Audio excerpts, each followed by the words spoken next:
So let's begin. Do you have any questions about the midterm questions? I mean, the solutions are already on the web page. I put them on last night. I mean, I will not be go over all the solutions, but if there is any question that you think is not clear from the solutions, we can discuss it. I mean, you will go over them in the recitation hours.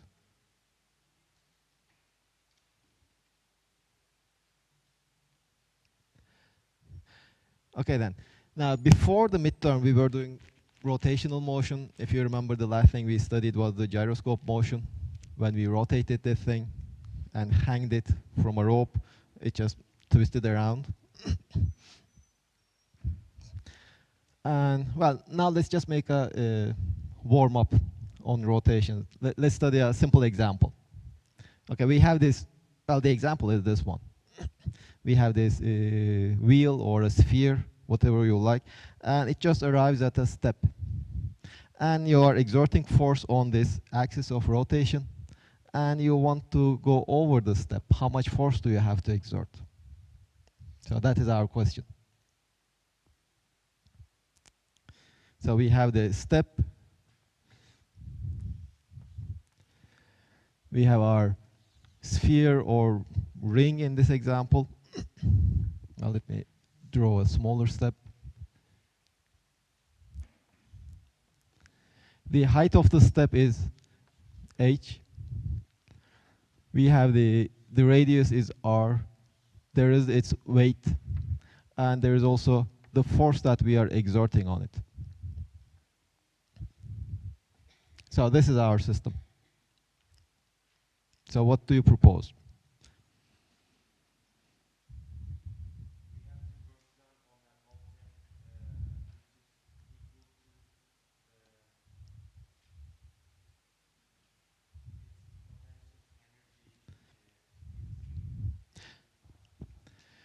So you are proposing that initially we are here, and when the thing rolls over,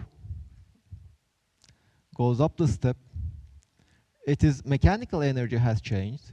The change in the mechanical energy of the system is now, let's call the mass m, g, h. This is the change in the mechanical energy. Well, we are doing work, that is why the mechanical energy changes. This should be equal to the work done by the force F.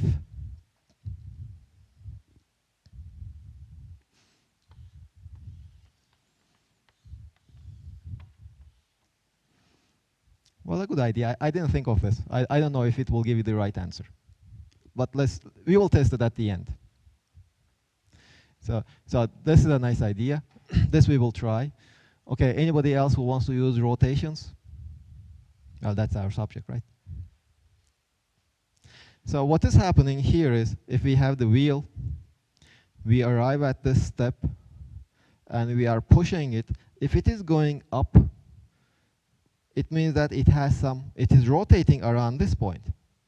It is making some rotations. So the force F, well, let's say, initially we are here. The force F should be enough to create some angular acceleration around this point. And the direction of that angular acceleration should be, if it is rotating like this,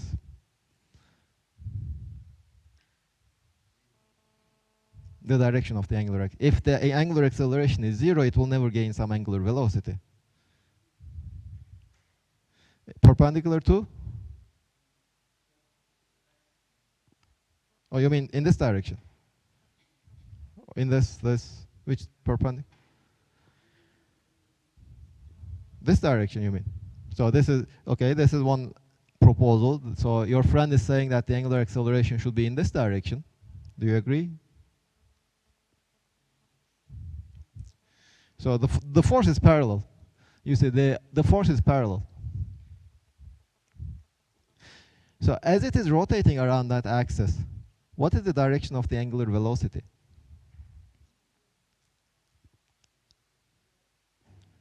Into the screen. Or as it's making this rotation, its angular velocity is in this direction.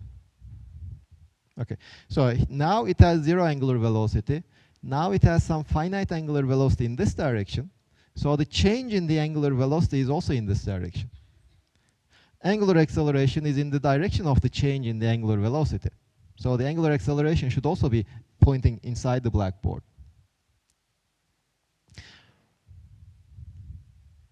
Agreed?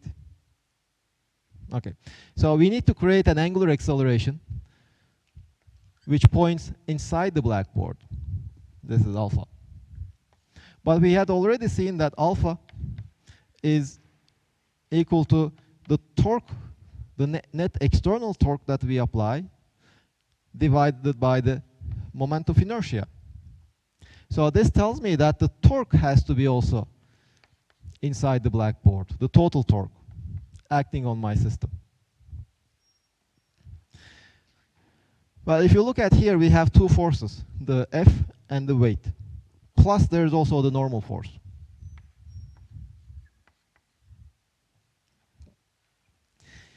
Now, F will create a torque in the inside. What will be the direction of the torque created by F?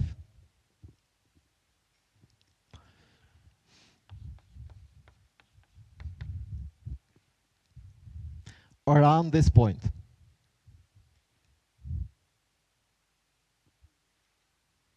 Remember, torque is given by R. This is the position of the action point of the force, R cross F. So what should be the direction of the torque created by this force F? Inside the blackboard, out of the blackboard, out of the blackboard, out of the blackboard, out of the blackboard, out of the blackboard. Everybody agrees that it is out of the blackboard?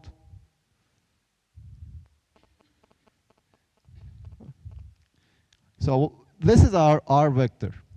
Since we are looking for the torque for rotations around this point, this is my R vector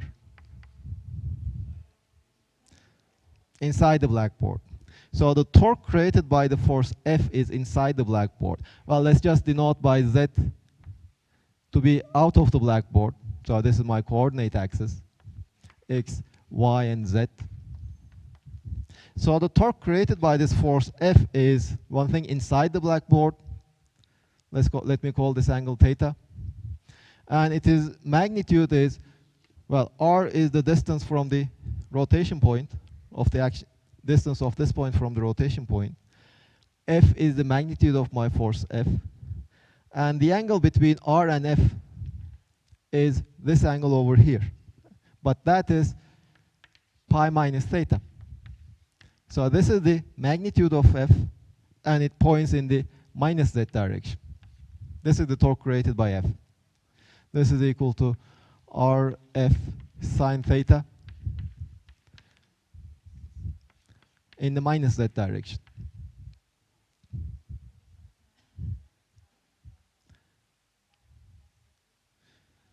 Z is out of the blackboard, yes. So this is in the minus Z direction. So it is minus Z direction is inside the blackboard. Well, the other torque we have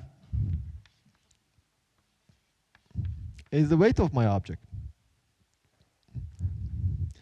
So what is the direction of the torque created by the weight?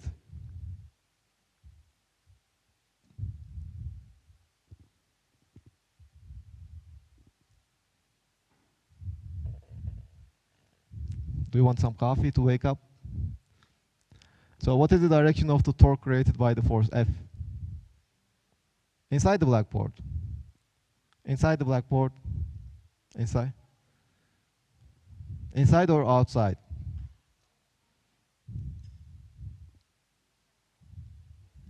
Inside or outside? It's outside. And this is my R. Your palm should point in the direction of the force R cross F. It is outside. So and its magnitude is, okay, mg is my force, R is the distance of the action point. Now the angle is kind of, this is theta. So if you just draw this perpendicular line, this is also theta. This is perpendicular. So it is pi over 2 plus theta, the angle between these two forces. This is in the Z direction. And then finally, we have the torque due to the normal force. Remember, at this point, there is a normal force at this point. Let me call this distance d. What is the direction of the torque created by the normal force? This is the position of the action point. The normal force is acting at this point. The normal force is pointing upwards. So the direction of the torque created by the normal force is inside. This is the position vector of this point. The normal force is in this direction, so it's inside the blackboard. So the normal force is in the minus z direction. Its magnitude is given by n times d inside the minus z. Well, I will not need what that d is, but if you like, d is nothing but, if you look at here, d is equal to r times cosine theta. So the torque created by the normal force is minus nr cosine theta in the z direction.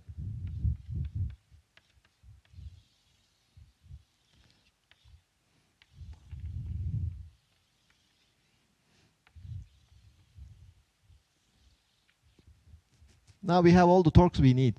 The total torque acting on my system is just the sum of all of them. So I have Rf sine theta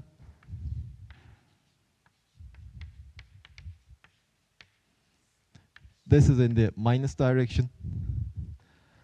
I have mgr cosine theta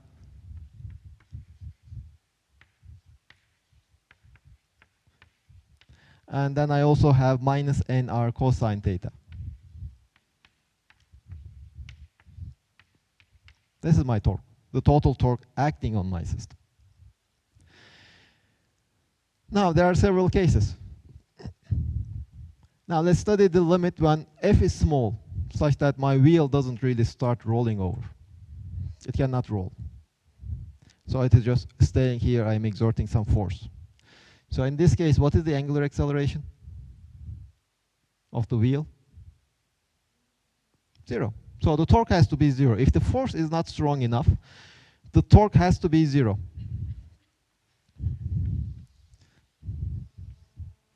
So let me just erase these.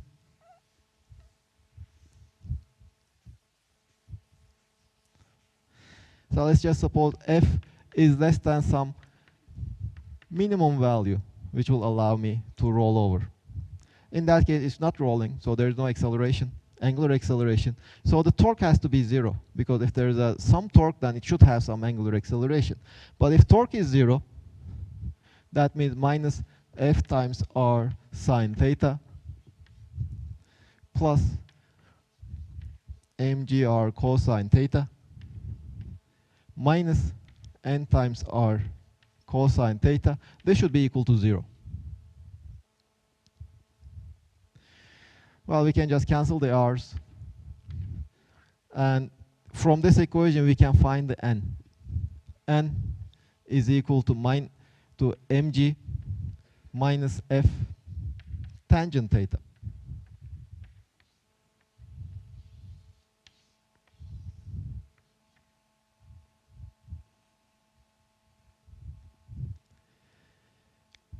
Now, if it is not rolling, it will be kind of natural to have n equal to mg. If there is no such force, no step, n would have been equal to mg. This force is horizontal, it's not vertical. So why do we get this one?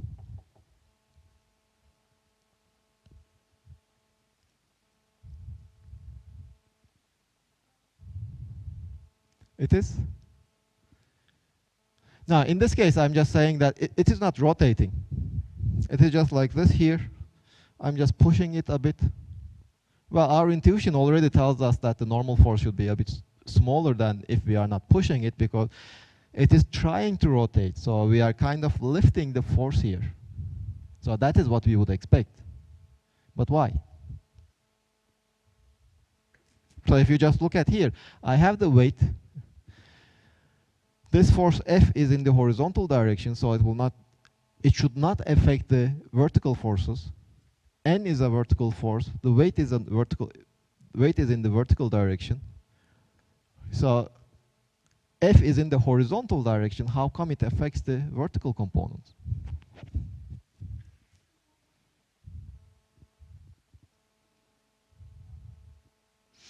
In terms of forces. Okay, we are talking. We have found this using rotations, torques, and this is the correct answer. And we know our intuition also tells us that it is trying to get higher up, so that the normal force should be less. But my question is, why, in terms of forces, how can I understand it? Because we can study the same problem using various means.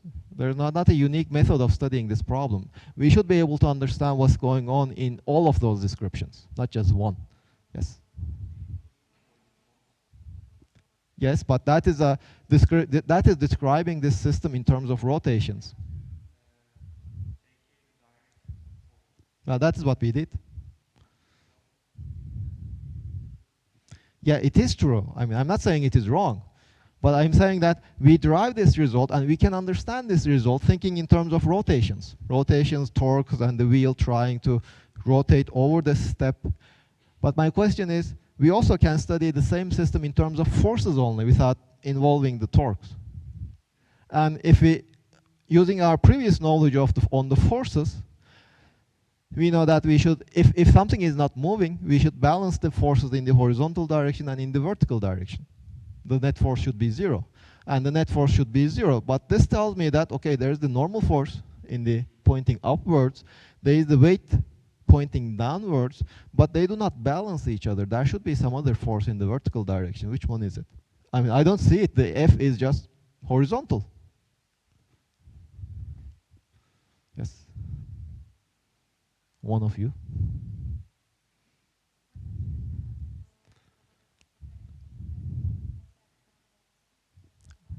Where? In this corner, you mean? And this one? This one? Oh. Yeah, there's another force over here, which we didn't write down here. There is some, let's say, F prime. That is the one who is pushing the wheel up. The horizontal, you see, as the thing is moving upward, the wheel is rotating upward. Its center of mass is moving up and also horizontally. Well, this force pushes it horizontally. There should be a force that pushes it upwards. And that is this force over here. The step, the corner over here. The corner over here is pushing my wheel upwards. So that is why we have this.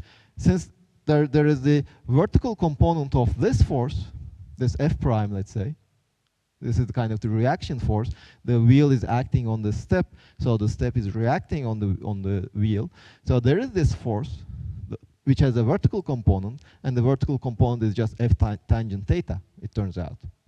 So the normal force is just mg minus this one, so that all these three forces, they balance each other. Any questions on this one? Yes.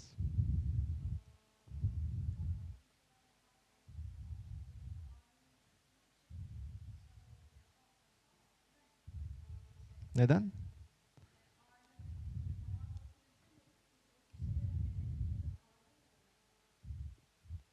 Well, the question is, okay, why don't we show its weight that it acts on this corner? Why are we showing that weight normal in the vertical direction? Is that the question? Ya ağırlığının köşeye verdiği kısmını niye dik olarak gösteriyoruz? No, okay.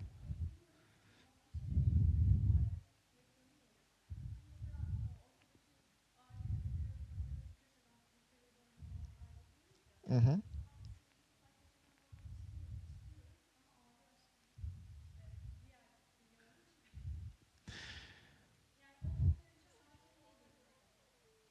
So if I understood your question correctly, why don't, no, here we say, okay, there is this weight falls on this point, so this point has a normal force, but some of its weight also falls on this point, and so this point has this normal force. Why do we show that the weight that falls on this point vertically, right? More or less. Okay. Weight is not falling on anywhere to start with. Weight is not falling on anywhere. Weight is just acting on the center of, well, weight is acting everywhere. But we also know that we had shown that weight acts as if it is only acting at the center of mass, only. So I think what's puzzling you is if you just lean on a wall, you say that, okay, you are giving your weight, part of your weight on the wall, right? But you are not giving anything. Your weight is just your weight, acting at your center of mass. So what is happening is, well, let's study this problem after this one. So you are just leaning on the wall, and according to your terminology, you are just giving your weight on at this point, so there is a normal force. Right? That's your question, right? Okay. So let's study this problem after this one. For the time being, let's just assume, accept my word, that the force is acting only here and nowhere else. The weight. The weight is acting only there. For the time being, just take it as my word. Then we will come back to that problem. Okay, so that is this is the case if the force is less than some minimum force such that it will not rotate. Well, the limiting case, you see, if you are increasing F, well, let us also study this theta. Here I have this right triangle.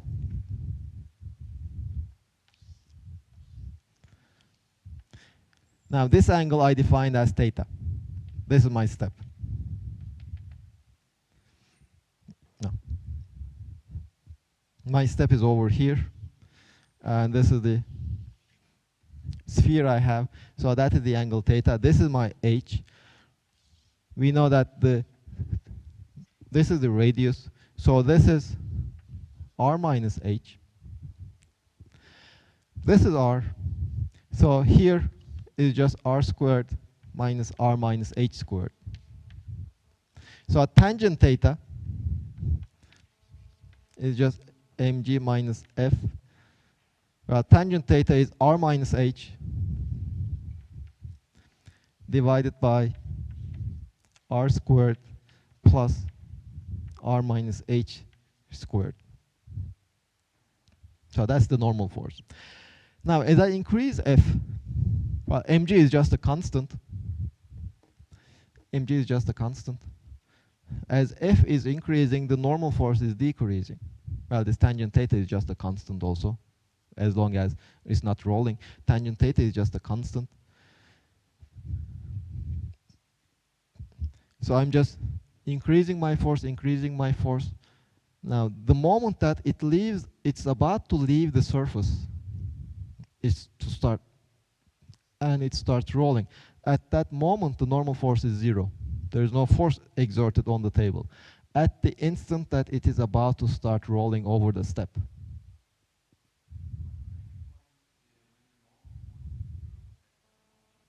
In this motion. Well, at the moment that it is about to roll over, the normal force will be 0. The normal force will decrease, then it will become 0, and after that point, the wheel will start rolling over. So that is how we determine the minimum value, F min.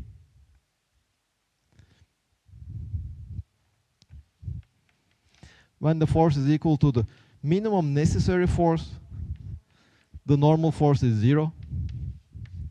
That just tells me that F min is equal to mg times square root of, well, that's square root r squared plus r minus h squared divided by r minus h. Well, this one I have over here.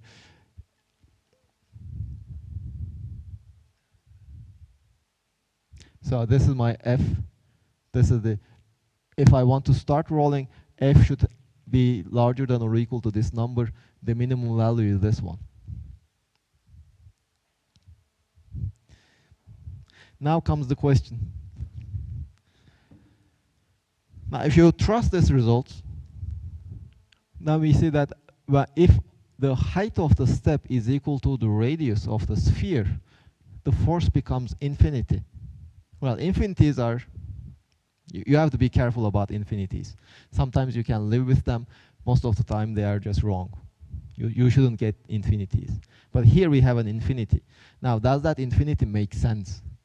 If R is equal to H, the force necessary to roll the sphere or the wheel becomes infinite. Does that make sense? Why?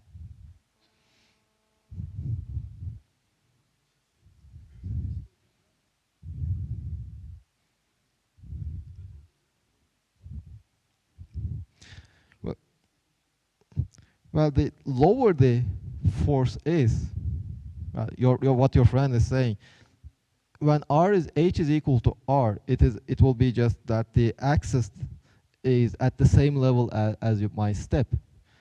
So no matter how much force I exert, there will be no upward force. So it will not roll over.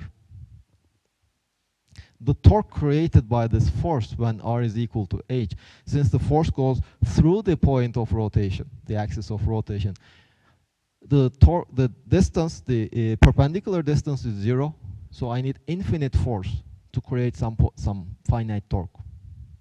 So that is why, well, it effectively tells you that in the limit H goes to R, you will have a hard time to cause the wheel to rotate. And if H is equal to R, you will not be able to rotate the wheel.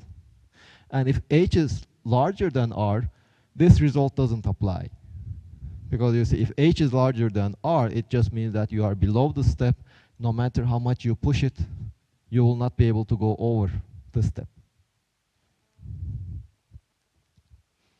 Now, yes.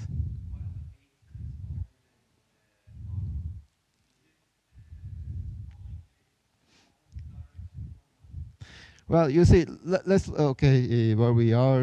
Okay. So we had the total torque over here. Now, it might happen that H is larger than R.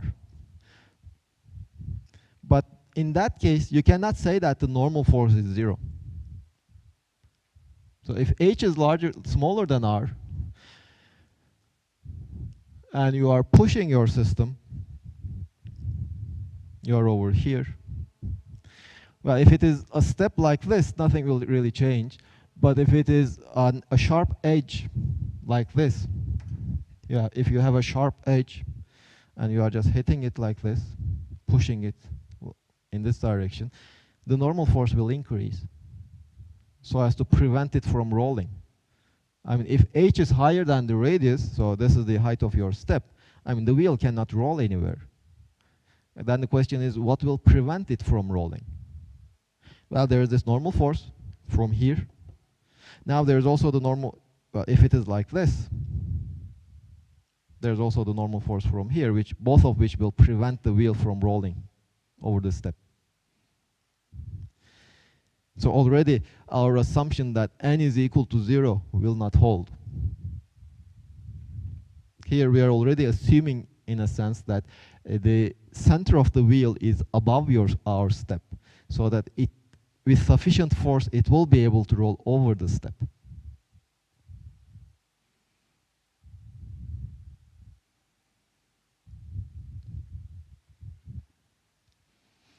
Any questions on this one?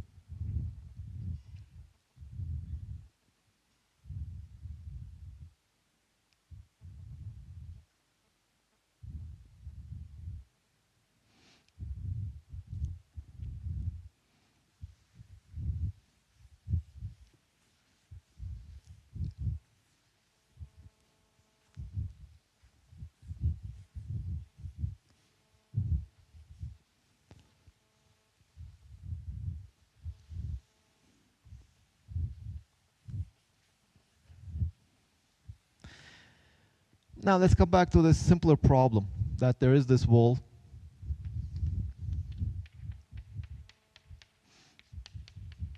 and you are standing next to it.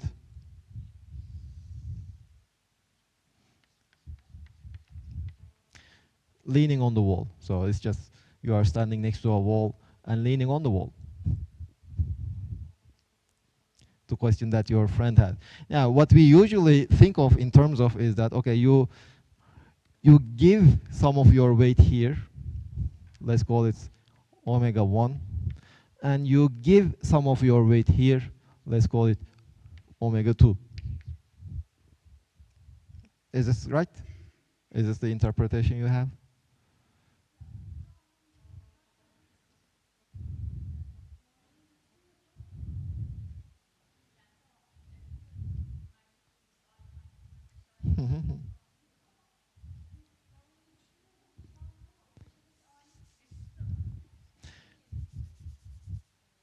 Well, the weight always acts from the center of mass. So this is my weight. When two surfaces touch each other, they will be exerting forces on each other. And this force, what we call the normal force, in the absence of friction, let's say, this normal force is always perpendicular to the surface. So in this case, we have some normal force in this direction, another normal force in this direction.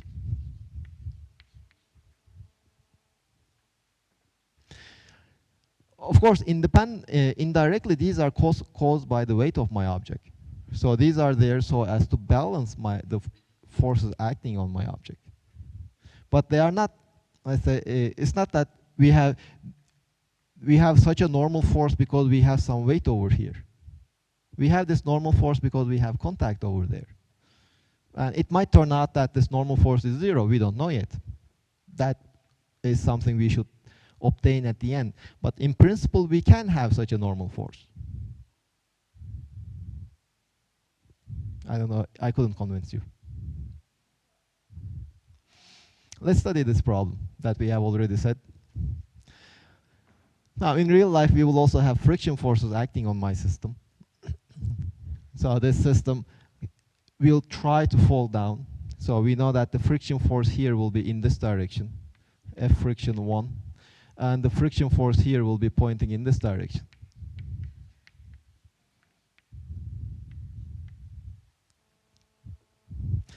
Well, this is, I think, the subject. In your book, this is the subject of your next chapter, but we already know enough to study this problem. There is nothing new in this problem. Well, if it is at rest, there are a few things we know. The center of mass is not accelerating. But that tells us that the total force acting on my system is 0. So what does that mean? I have the F friction 1 plus F, the net friction forces, plus N1 plus N2 plus the weight. They should all be equal to 0. This is one thing we know.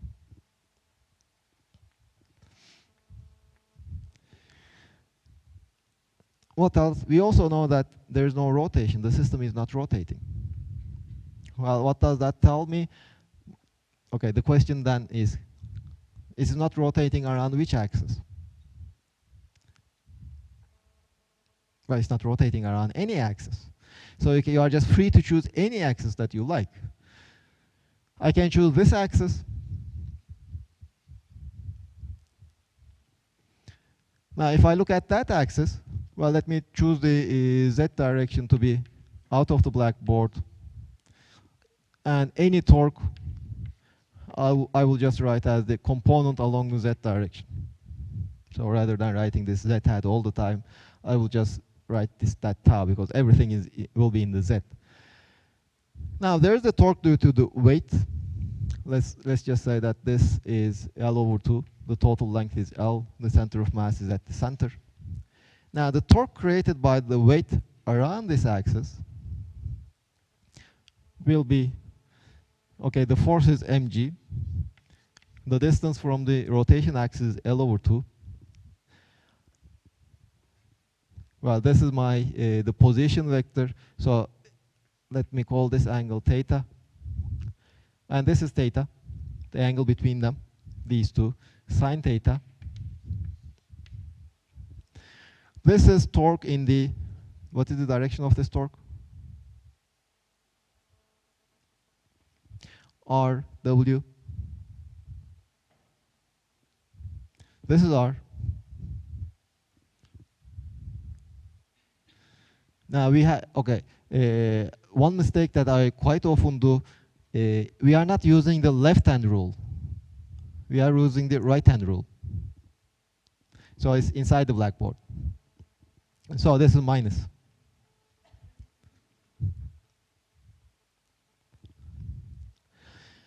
Then we have other forces. We have the friction force. Now the magnitude of the torque is, well, what's the direction of the torque of this friction force?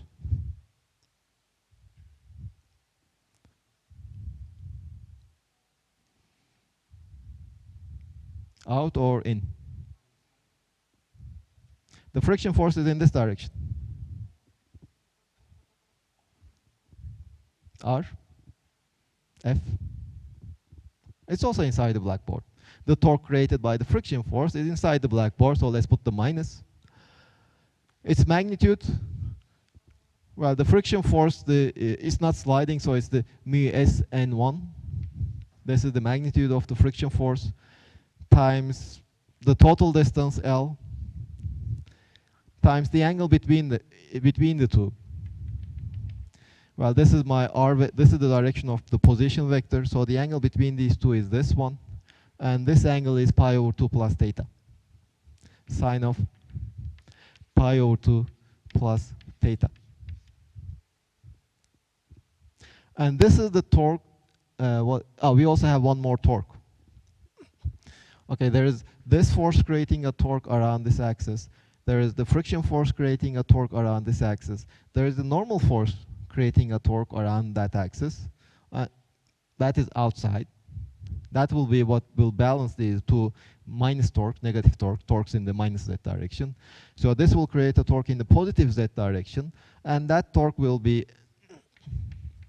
N1 times L. Now then we have this angle over here. Well, this angle, that angle makes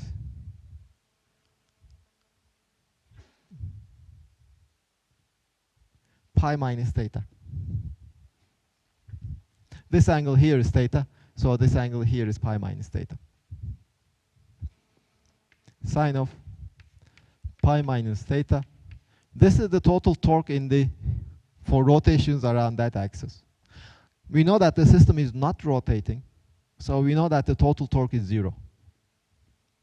This should be equal to 0. Now, what are the unknowns we have? Well, we only don't know N1. That is the only unknown. So from here, we can solve for N1.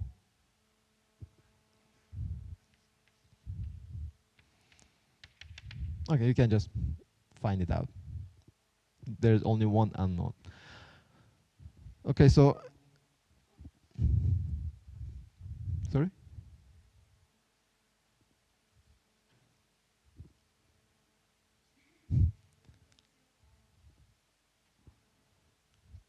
I still couldn't hear. So this is the friction force. It is the mu times the normal force. This is the normal force. This is the friction force. This is the normal force at this point, which is N1. So there's only N1 unknown. So we had the N1. If we know the N1, we know the friction force acting at that point. Well, there are two more unknowns here. We don't know this N2, and we don't know the friction force acting there. But N1 and the friction force we know. Well, there are various things you can do after this point. You can say that, okay, it is not rotating around this point, but it is also not rotating around this point. If you write the torque around this point, then these will not contribute. You will have an expression involving only N2, which is your unknown, and you can determine N2. But I can also do something else. I know that the total force acting on my system is 0. If I only look at the horizontal forces are N2 and the friction force acting at this point. So this already tells me that they should be equal in magnitude and opposite in direction. By the way, I did something wrong. What did I do wrong?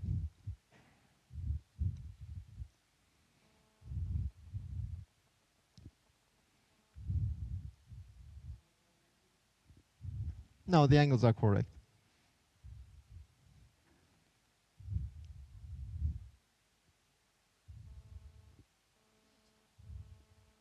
Now, in this equation, there is already one thing wrong.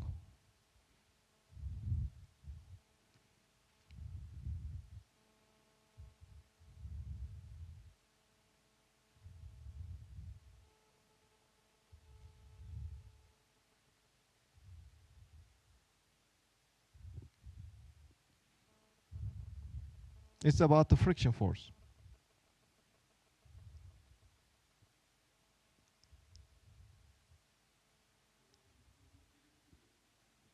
This one, why should it be N2? I'm writing the friction force at this point. So the force pressing these two surfaces is N1. I don't care. I mean, at this point, the only thing is how much I press these two surfaces together. That is what will determine my friction force. And the force that presses these two surfaces together is N1. The friction force is perpendicular to N1, to the normal force, but that is the case always. What is the magnitude of the static friction?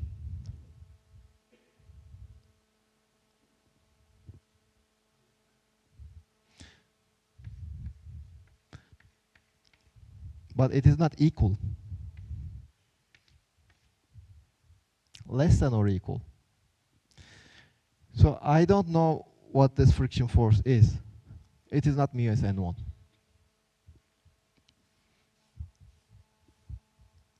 So it is F friction, let's call it 1. Now things start to get complicated. I have two equations, I have two unknowns, and this only gives me one equation.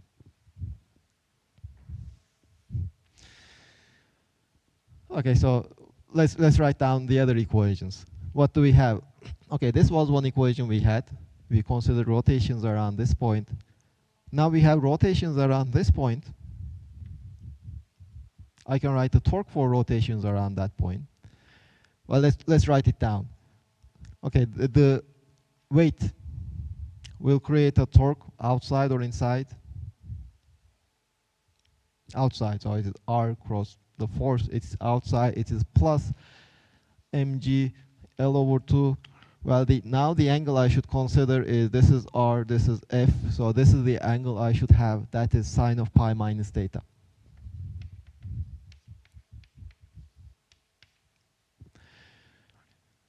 Then what else do I have? The torque created by this N2. It is inside, it's in the minus z direction, minus N2 times the angle between the two is pi over 2 plus theta, N2L sine of pi over 2 plus theta. So this is pi over 2, this is theta, so it's pi over 2 plus theta. Then I have the friction force due to F2, the second friction force, and the torque will be inside, minus F friction 2 L sine of, well, the angle is just theta, sine of theta. This should be equal to 0. Okay, so now I have 4 unknowns, 2 equations. I have many equations from here. Well, this, if you just look at the horizontal forces, well, N2 is pointing in this direction. The first friction one is pointing in the opposite direction. Those are the only horizontal forces we have.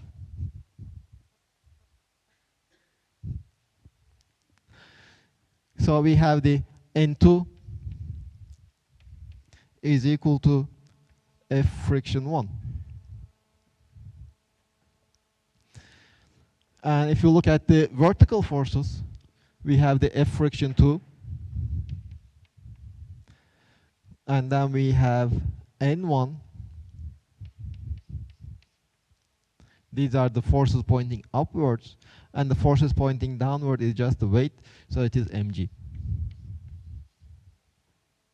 So we have 4 unknowns and 4 equations. So we can just obtain all the friction forces acting on the system and all the normal forces acting on the system.